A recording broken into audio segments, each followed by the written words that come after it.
Russian defenses just collapsed in a sector that Moscow spent 18 months fortifying. Not penetrated, not degraded, collapsed. Ukrainian forces punched through three successive defensive lines in the Zaporizhzhia region, advancing 17 kilometers in 72 hours, capturing territory that Russian military doctrine said was supposed to be impenetrable against conventional assault. We are talking about layered defenses that included anti-tank ditches, minefields with density exceeding 5 mines per square meter, reinforced concrete positions, and interlocking fields of fire designed by the same military engineers who built Russia's defense-in-depth strategy. And Ukrainian mechanized units rolled through all of it using tactics and technologies that have Russian commanders scrambling to understand what just happened. This was not attrition warfare. This was not grinding forward meters at a time through artillery exchanges. This was breakthrough maneuver warfare that proves Ukraine has solved problems that have been bleeding both armies for 2 years. Welcome to States News. If this is your first time here, subscribe and turn on notifications, because what I am about to walk you through represents the most significant tactical development in this war since Ukraine's Kharkiv offensive in September 2022.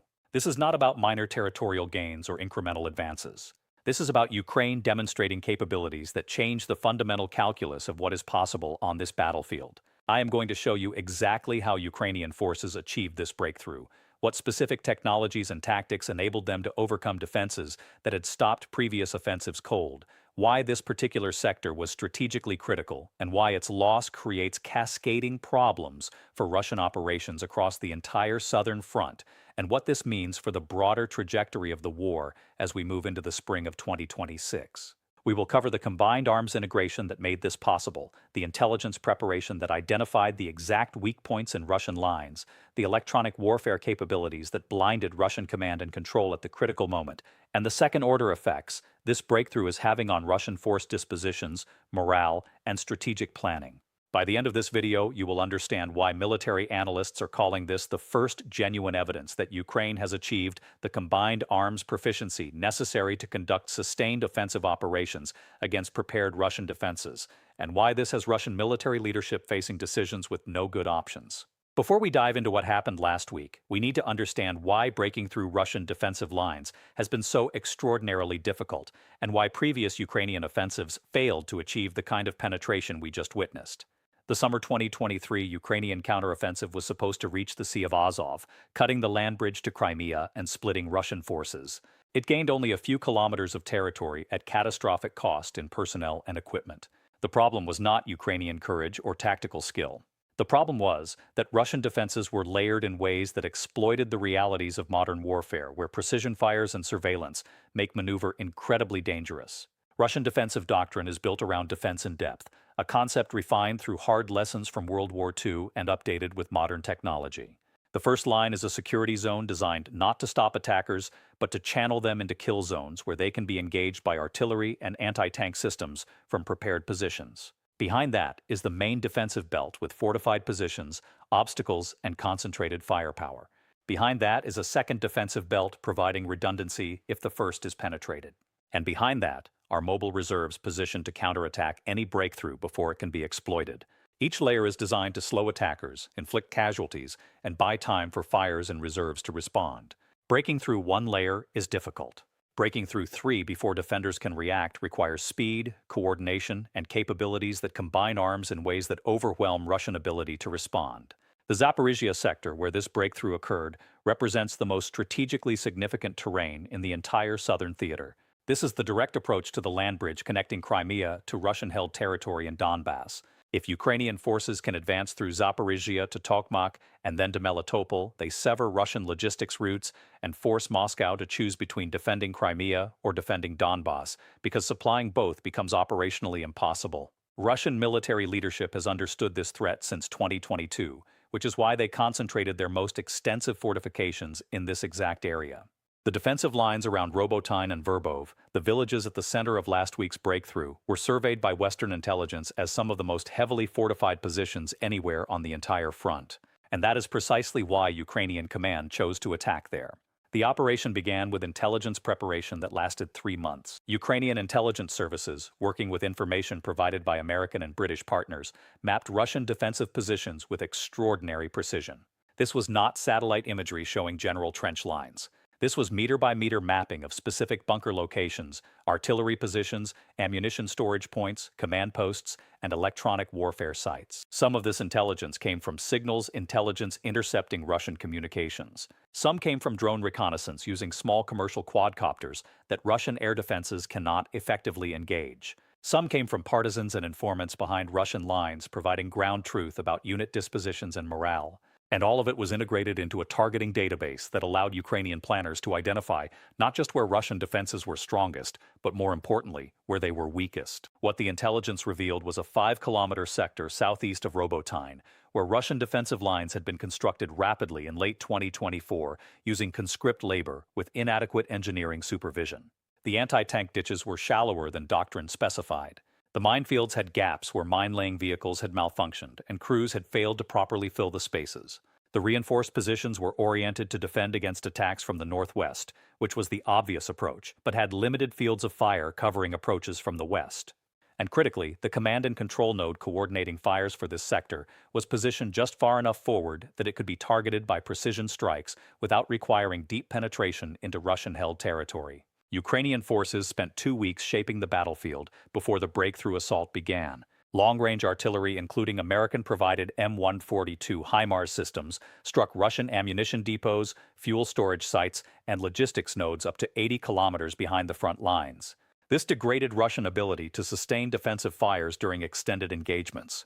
Ukrainian electronic warfare units, using systems that combined Turkish-designed Koral radar jammers with domestically produced Bukovel AD drone suppression systems, established a bubble of electromagnetic disruption that blinded Russian surveillance drones and disrupted communications between forward positions and artillery coordination centers.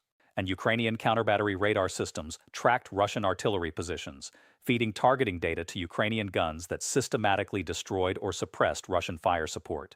The assault itself began at 04:30 hours on March 12th, with a coordinated strike by Ukrainian tactical ballistic missiles and loitering munitions against the Russian command post controlling defensive fires for the sector. These were not random strikes hoping to get lucky. These were precision hits based on intelligence that identified the exact building where Russian commanders were coordinating the defense. The command post was destroyed in the first 15 minutes of the operation, decapitating Russian ability to coordinate response across the defensive lines. Russian units in forward positions found themselves unable to communicate with supporting artillery, unable to request fire missions, and unable to coordinate with adjacent units about where Ukrainian forces were concentrating. Into this chaos came the Ukrainian breakthrough force. This was not a human wave assault.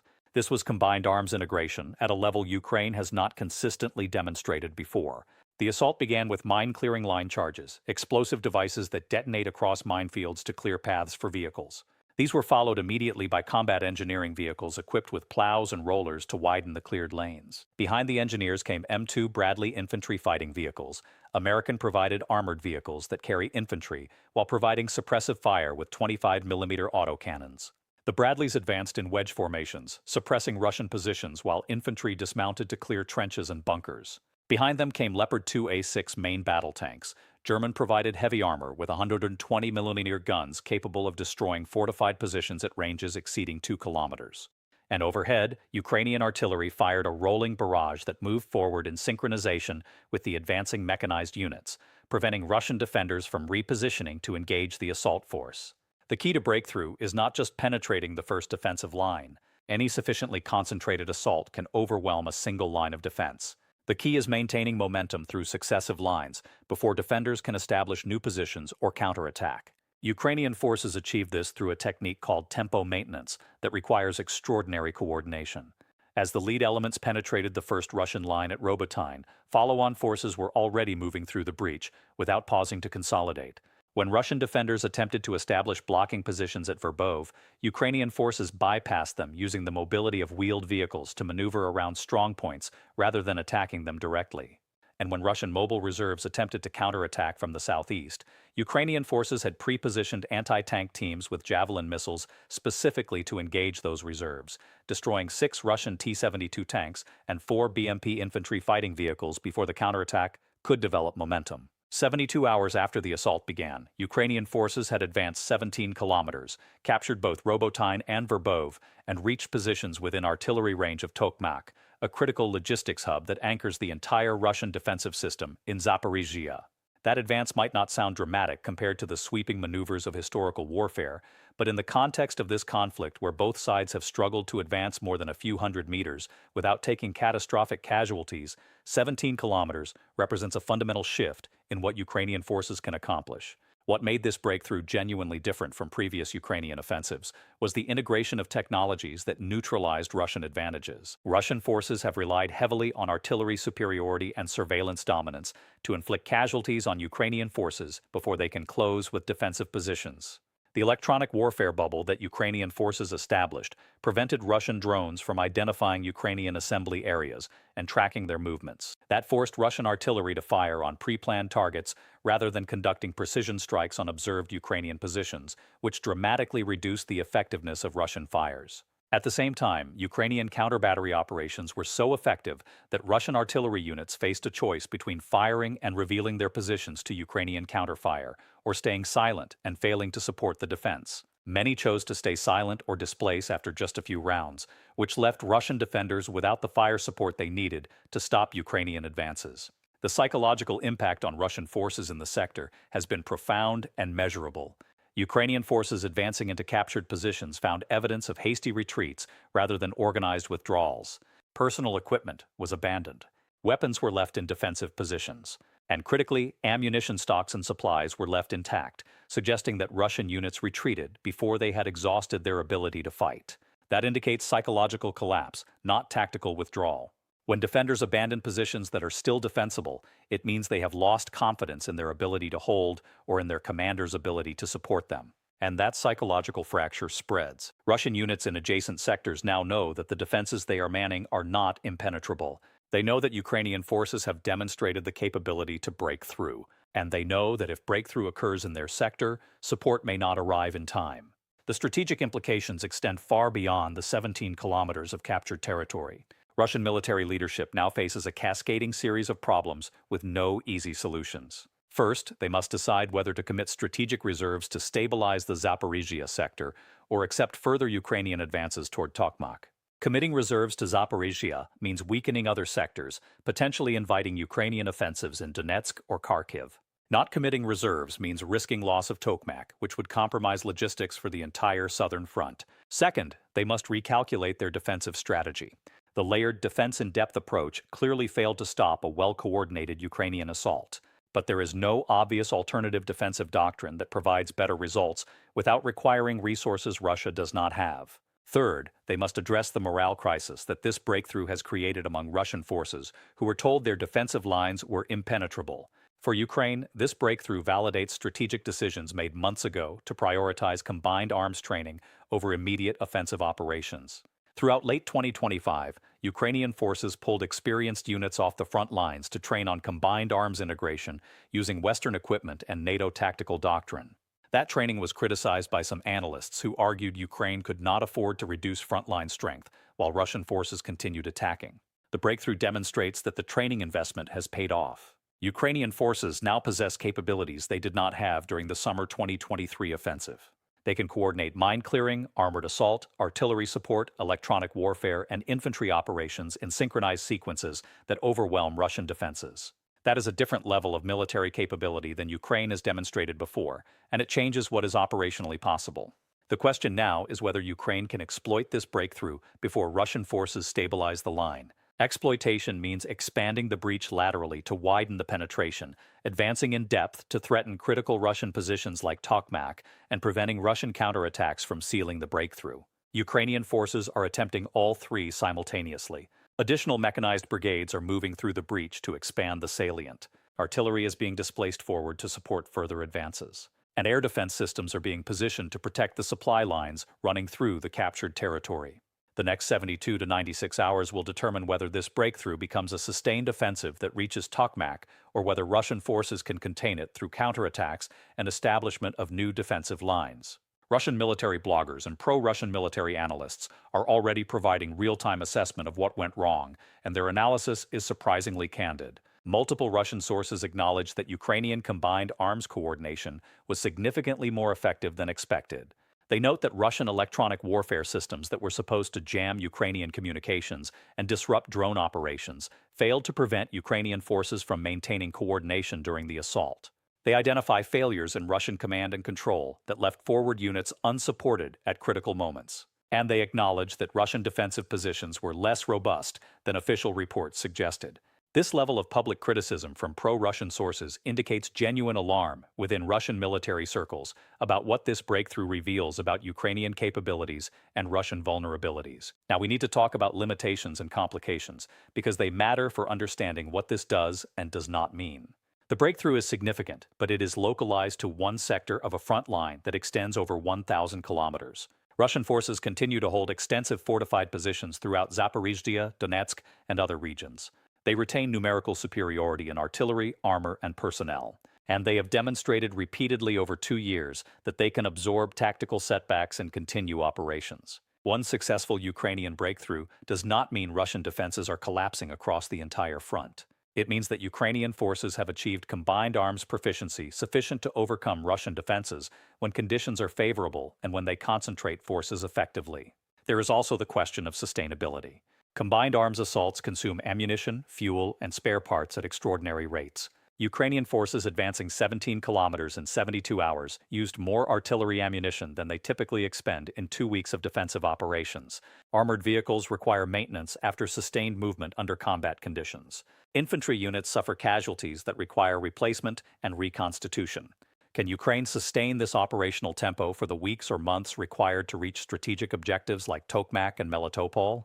That depends on ammunition supply from Western partners, the ability to rotate forces to prevent exhaustion, and whether Russian defenses continue to collapse or stiffen as they fall back on prepared positions closer to Tokmak.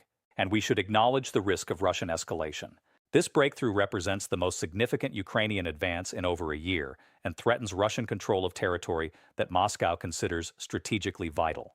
That creates pressure on Russian leadership to respond in ways that might include escalatory measures, increased strikes on Ukrainian cities and infrastructure, deployment of additional mobilized forces, or even threats involving nuclear weapons if Russian leadership believes territorial losses are becoming unacceptable. None of these escalatory options are desirable from Moscow's perspective, but desperate regimes make desperate decisions. The worse things get militarily for Russia, the higher the risk that Putin orders measures that expand the conflict beyond current parameters. What just happened in Zaporizhzhia represents the first clear evidence that Ukraine has developed the combined arms capabilities necessary to conduct breakthrough operations against prepared Russian defenses. That is a different level of military effectiveness than Ukraine demonstrated in 2023, and it fundamentally changes what is possible on this battlefield. Whether this breakthrough becomes the turning point that shifts the trajectory of the war depends on what happens in the next weeks and months. Can Ukraine exploit this success before Russian defenses stabilize? Can Western partners provide the ammunition and equipment necessary to sustain offensive operations? Can Ukrainian forces maintain the combined arms coordination that made this breakthrough possible as operations extend beyond the carefully prepared assault on a single sector?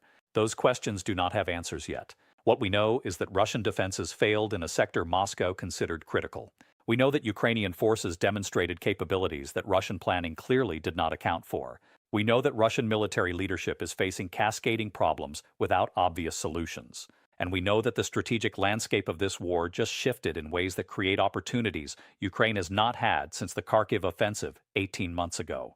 The breakthrough is real. The question is whether Ukraine can turn tactical success into strategic gains that force Russia to recalculate whether continued war serves Russian interests. The next phase of this war is being written right now in the fields around Tokmak.